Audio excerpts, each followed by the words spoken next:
हमारे देश की मिट्टी हमारी माँ है जो हमें जीवन और अन्न देती है। यहीं कुछ ऐसी महिला किसान हैं जो अपने समर्पण से माटी रक्षक बनकर धरती की मिट्टी की रक्षा करती है। नवरात्रि के 7वें दिन मां काल रात्रि की पूजा होती है। वे अंधकार को दूर कर प्रकाश का मार्ग दिखाती हैं। आसाम की पीटी मिट्टी भी वैसी ही है।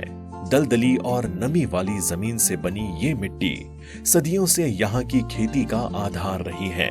इसमें सड़ी गली वनस्पतियों और जैविक पदार्थों की भरपूर मात्रा मिलती है, जिससे ये बेहद उपजाऊ बन जाती है। इसकी सबसे बड़ी खासियत है पानी को बाहर निकालना और जड़ों तक हवा पहुंचाना। इसी वजह से ये मिट्टी धान, जूट और सब्जियों की खेती के लिए अनमोल मानी जाती है। इस मिट्टी की शक्ति से अपना जीवन संवार रही हैं मंजू देवी।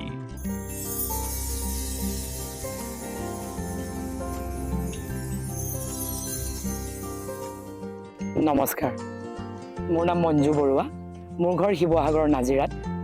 मैं आज এই সময়ত মই ডুমডুমাৰ শিলিকা বাগানত কৰ্মৰত হিচাপে আছো, শিলিকা বাগানৰ মেনেজাৰ হিচাপে।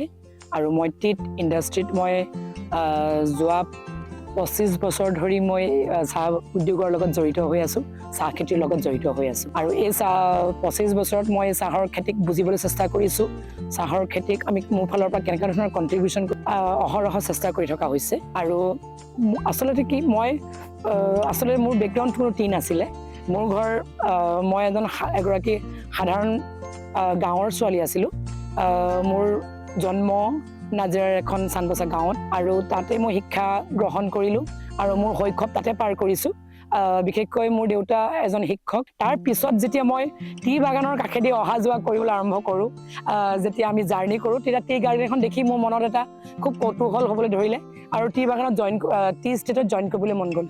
টি মানে চাহৰ খেতিটো কেনেকুৱা, চাহৰ যদি মই ইয়াত চাকৰি এটা পালে কেনেকৈ ধৰণে পাম, তাৰ ওপৰত ৰিচাৰ্চ কৰা হ'ল। কৰি মেলি মই গতিকে গোটেই অসমৰ বিভিন্ন ঠাইৰ মোৰ এক্সপিৰিয়েঞ্চ অলপ গোটাই, মই সিমানখিনি কৰ্ম অভিজ্ঞতা গোটাই মই আগবাঢ়িবলৈ চেষ্টা কৰিছোঁ, যাতে সকলোৰে মংগল হয়। আৰু মই আশা কৰিছোঁ আমি ভাবিব লাগিব যে এই টি ইণ্ডাষ্ট্ৰী ছাষ্টেইনেবল কেনেকৈ হয়। এই ছাষ্টেইনেবিলিটিৰ বিষয়ে আমি সকলোৱে গম্ভীৰভাৱে ভাবিব লাগিব, আৰু সেইমতেই যাতে আমাৰ এই 200 বছৰীয়া ইতিহাস আৰু আগলৈ যায়, এই 200 বছৰীয়া চাহৰ উদ্যোগ যাতে আৰু উত্তৰণ হয় আৰু উন্নতি হয়। আৰু তাৰ কাৰণে আমি অহৰহ চেষ্টা কৰিব লাগিব আৰু এনেধৰণে কৰি যাম। লগতে মই কওঁ যে আজিকালি বহুত ছোৱালী ওলাই আহিছে, এই খেতিত জড়িত হৈছেহি। অকল চাহ খেতি বুলি নহয়, বিভিন্ন খেতিত বিভিন্ন ধৰণৰ এগ্ৰিকালচাৰত আজিকালি ছোৱালী আগবাঢ়ি আহিছে, তেওঁলোকে জড়িত হৈছে। ওমেন এম্পাৱাৰমেণ্টৰ ওপৰত আমি কথাও ভাবিব লাগিব, কাৰণ কেলে আজিৰ যুগত মানে মহিলা সকলো দিশতে ওলাই আহিছে। গতিকে তোমাৰ টেলেণ্টৰ কোনো জেণ্ডাৰ নাই। গতিকে যাৰ টেলেণ্ট আছে তেখেতে বা নিজৰ ক্ষেত্ৰখনত, যিখন ক্ষেত্ৰত তেওঁ ইণ্টাৰেষ্টেড, তেওঁ আগবাঢ়ি যাব পাৰে। কিন্তু ইয়াৰ কাৰণে আমি অফক'ৰ্ছ আমি চিনচিয়াৰলি, ডেডিকেটেডলি আমি কাম কৰিবই লাগিব। বিভিন্ন কাম কাজ যেনেকৈ প্লাকিং আছে, যেনেকৈ তোমাৰ স্প্ৰেয়িং আছে, যেনেকৈ আমাৰ য়াং টি মেনেজমেণ্ট আছে, যেনেধৰণে অভাৰঅল মেনেজমেণ্ট, যেনেধৰণে আপুনি মানুহ, গোটেই শ্ৰমিক মানুহ এখন বাগানত আমাৰ 5,000-6,000 আমাৰ পপুলেশ্যন থাকে। লগতে তেনেকৈ ৱৰ্কাৰো আমাৰ 2,000 বা 3,000লৈ থাকে। সেই শ্ৰমিকসকলক কেনেধৰণে আমি বুজাব লাগিব, তেওঁলোকক লগত লৈ আমি টি ইণ্ডাষ্ট্ৰীৰ যেতিয়া ছাষ্টেইনেবিলিটি ভাবিম, তেতিয়া গতিকে আমি ইয়াৰ মাটিৰ গুণাগুণৰ বিষয়ে কথা পাতিব লাগিব।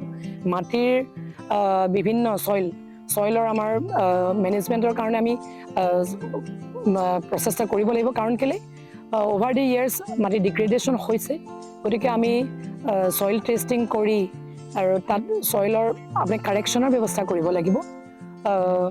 তেনেধৰণে যিহেতু আমাৰ গ্ল'বেল ৱাৰ্মিঙৰ কাৰণে যিটো আমাৰ টি ইণ্ডাষ্ট্ৰীত এটা এফেক্ট আহিছে, তাৰ বিষয়ে চিন্তা কৰিব লাগিব, আৰু তাক আমি প্ৰিভেণ্ট কৰিবৰ কাৰণে কি ব্যৱস্থা কৰিব লাগিব সেই বিষয়ে আমি চিন্তা কৰিব লাগিব।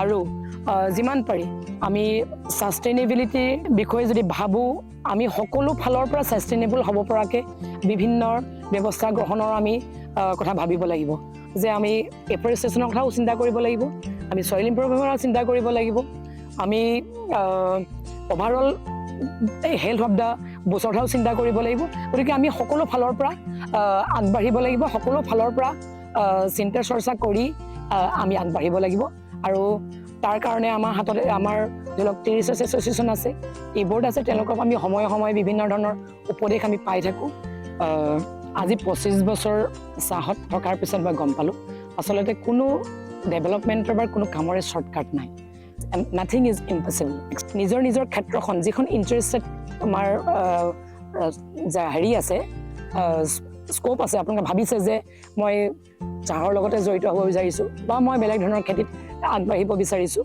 কিন্তু আগবাঢ়ি আহক নিশ্চয় সকলোৱে মিলিজুলি আমি এখন নতুন পৃথিৱী গঠন কৰিব পাৰিম নতুন পৃথিৱী এখন আমি নতুন এখন সমাজ আহিব পাৰিম কাৰণ কেলৈ মহিলাই যেতিয়া এখন ঘৰক বা এখন সমাজক যেতিয়া কণ্ট্ৰিবিউট কৰিবলৈ আৰম্ভ কৰে নহয় তেতিয়া দেশৰ উন্নতি হয় এটা জাতি আৰু এখন দেশ উন্নতি হয় মই সেয়ে আশা কৰিছোঁ সকলো মহিলাকে সকলো নাৰীকে আপোনালোক আগুৱাই আহক নিজৰ নিজৰ ক্ষেত্ৰখনত বিশেষকৈ এগ্ৰিকালচাৰ ক্ষেত্ৰখন এখন বহল ক্ষেত্ৰ তাত আৰু বহুত স্কোপ আছে আপোনালোকে নিশ্চয় পাৰিব আমি নিশ্চয় পাৰিম এই আশা থাকিলে पीटी मिट्टी की सबसे बड़ी विशेषता है इसका जल निकास और वायु संचार जब खेत में जरूरत से ज्यादा पानी भर जाता है तो ये मिट्टी अतिरिक्त पानी को बाहर निकाल देती है और साथ ही पौधों की जड़ों तक हवा पहुंचाती रहती है इसी वजह से जड़ें सड़ती नहीं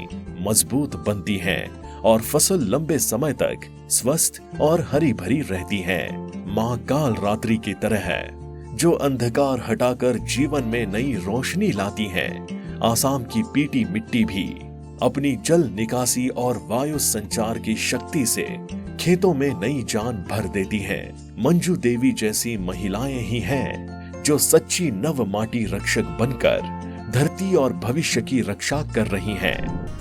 मैनकाइंड एग्रीटेक हर उस आदि शक्ति को नमन करता है जो अपने धैर्य और दृढ़ता से जीवन का नव निर्माण कर रही है।